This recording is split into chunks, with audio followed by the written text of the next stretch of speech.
Hi everyone out there. My name's Craig Gordon. You know me probably through Facebook groups as CM Gordon, and I've decided to go ahead and jump in and do a YouTube channel. So we'll see how I do with it and go from there. This is going to be Stumpy Grump's Scale Speed Shop. I'm starting this channel to hopefully help some builders along that I've gotten a lot of help from through the YouTube channels and Facebook groups, and Model Car Magazine's forums have really given me a lot of good techniques and tricks and that to be a better builder. So hopefully I can pass some of those along to others. I'll have hopefully I will have some unboxings and some updates as I get my build going along. Show my finished builds and stuff like that, and I'll give you a rundown of how I feel like the kit is when I unbox it and as I'm building it, and when I'm done, what I think of the kit overall. Hopefully that'll help. I might get into some tutorials, probably maybe not right away. I might have some tips on painting that I do, the paints that I've used and how I use them. Bare metal foil maybe, who knows. Maybe some aftermarket parts reviews when I can start buying them. I've bought a few, but not a lot. Hopefully I can get into buying a few more, but we'll see how things go in the future. I've been back building for about 6 years now. I built when I was a teenager, like everybody else did, into their mid, maybe upper 20s, when work and family just got too much, where I just didn't have any time to do it anymore. And through a couple of moves, bringing all these kits along and stuff like that, they've dwindled down over the years. And about 15 years ago, unfortunately, I decided that I was just going to go ahead and pitch them all, because it just didn't seem sensible to keep bringing them with me and keeping them along. They were just getting broken up and stuff, and I just didn't see getting back to them. So hindsight's 2020, and fast forward to about 6 years ago, and I blew my back out at work and can no longer work. So I need something to stave off the crazies. So I started building again. Since then, I've built about 75 kits, I want to say, ranging from street rods to a few 40s and 50s, although those aren't my strong point.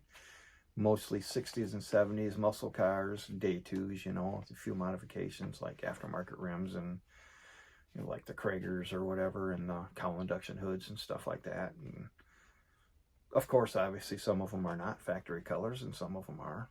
I've done a few more modern, up to about a 2006, I want to say, Camaro concept from AMT.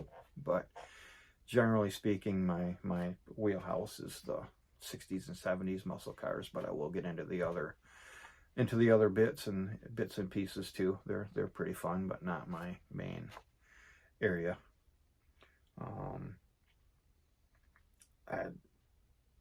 I've learned a lot of new techniques since getting back into this hobby, with the social media and all that being so prevalent. Better painting techniques. I've learned to use bare metal foil, which I think is just outstanding and awesome for chrome trim. And it's really not as hard as some of you guys think it is, or whatever. It's really not. Practice on a spare body, as with anything, really makes a difference. It can really help out.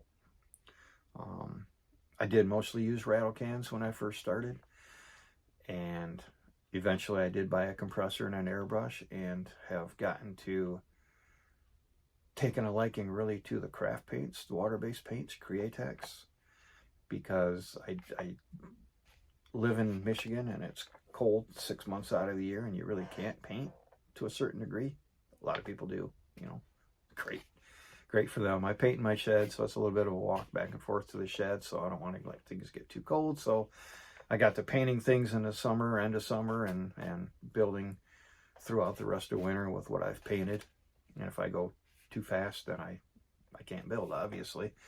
But with the airbrush and the craft paints, I can paint year-round in my room back here because there's no aroma, there's no odor. My family is very sensitive to the lacquer smells, to those smells. So that takes that out. So that's why I got started with those craft paints and stuff. And I'll probably do a video on painting and on, especially on the craft paints, how I use them, how I thin them, what I used to thin them with, the thinner recipe I use. So we'll get that down the road. Hopefully that'll be helpful for a lot of you guys out there. I guess it's kind of it. Just hope I can keep these videos out, keep everybody's interest, do good with them. I don't feel like I'm the most articulate person in the world. I trip over my tongue a lot. You probably noticed that here. I don't know how much I'll be able to edit out, but yeah, just hope to have fun with it and do good with it and help a lot of people out.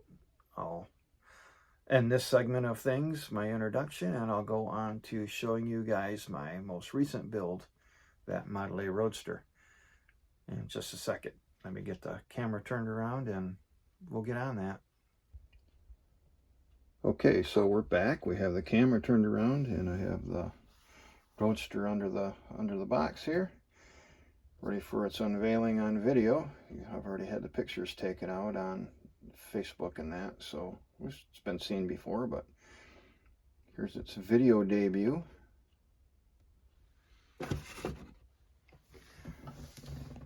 And as you can see,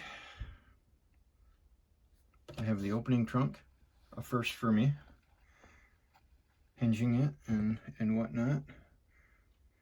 Not the best,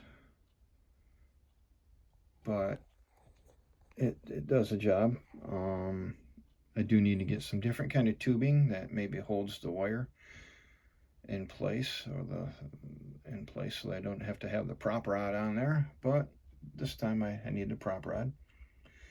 There's such a nice detail on the back of this. I just can't believe they didn't really give you the opening trunk option on it, but you can do it shelf.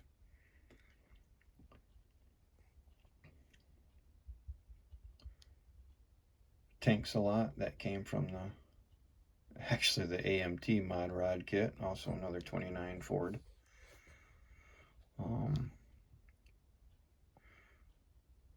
1/8 inch styrene tubing, a couple little pieces for the exhaust pipes. The tips, kit tips, I think were a little bit small and narrow, and to my opinion. So I did those. One of the mistakes I made was got rushed and I completely forgot to sand down the tread. So these are brand new tires. They haven't been driven on yet.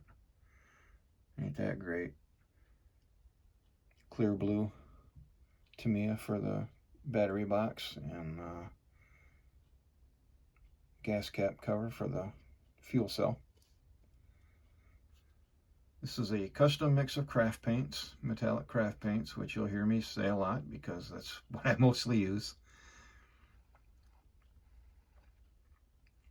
Createx UVLS 4050 clear, wet sanded, polished, and waxed. I stuck with the kit wheels and tires. I was going to use Pegasus, but I couldn't find any metal axles actually spare, or I didn't have any aluminum rod or brass rod to use for pins or axles to put in there. So stuck with the kit wheels and tires, which nothing wrong with them. Really like them too. Flame masks, I used flame masks from New York Speed Shop that I got from Iceman Collections. I don't know that he still has them available. I don't think he does. But I picked up a set and wish I could have picked up a few more because these are awesome to work with.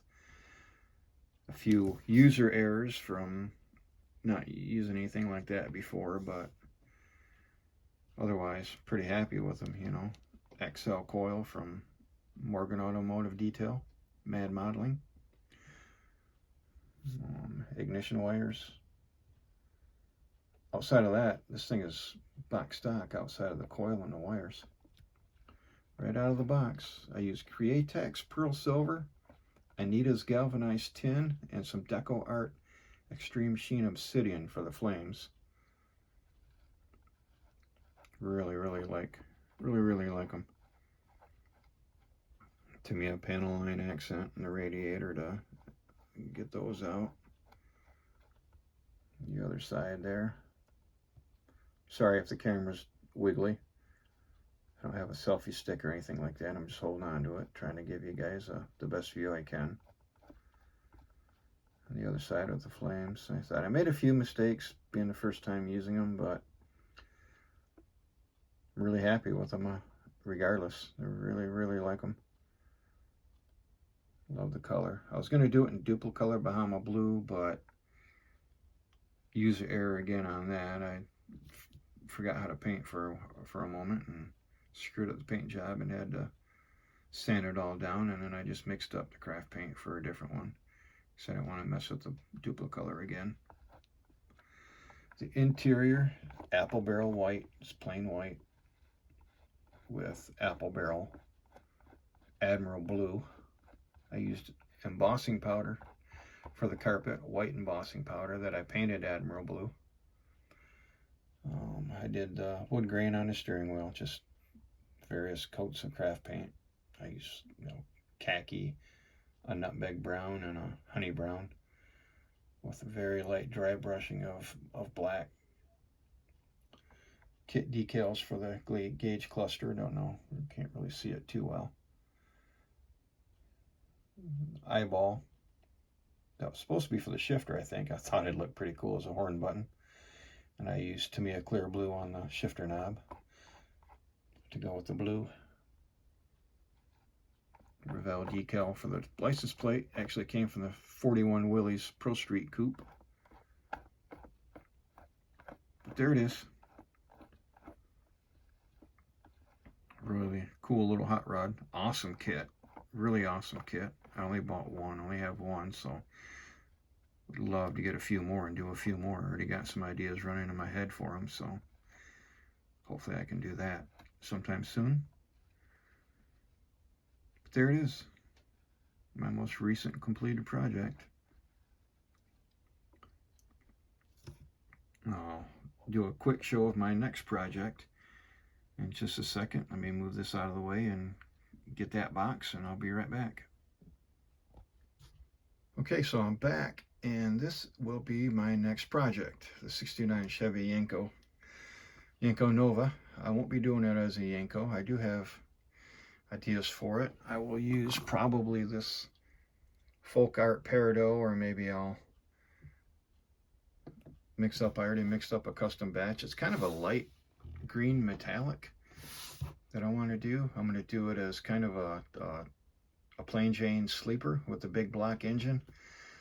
I got some steel wheels and dog dish caps for it from a different kit. I think the 62 Impala kit.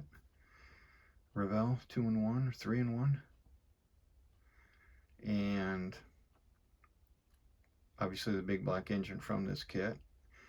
And I've got some Biff Goodrich Radial TA tires.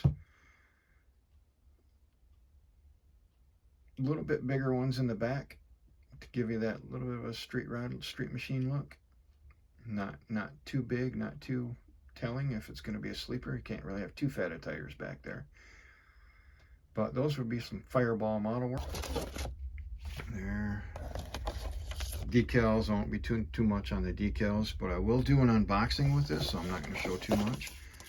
I can't remember if I washed the parts or not, but I think I sanded down some of the mold lines, and I have to groove out the seams, and I'll show you how I do that when I do it.